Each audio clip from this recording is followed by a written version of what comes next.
GreenEarth cleans to a higher standard. It helps protect the clothes we wear and the communities we live in.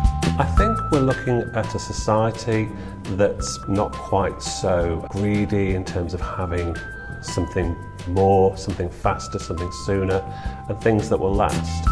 Now this little symbol means a lot. It means people will feel better in their clothes.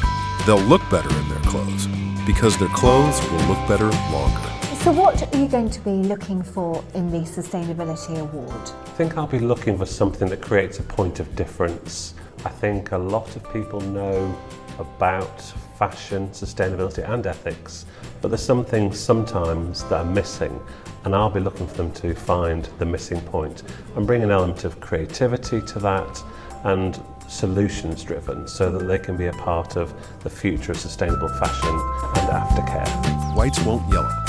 Fabrics won't fade. Wools won't look worn out. For us as a brand, whilst we're well known as a sustainable form of aftercare, we wanted to make sure that we reached those people early on before they start their working career so that they can start to think of sustainable aftercare as an option. It loves sequins as much as silk.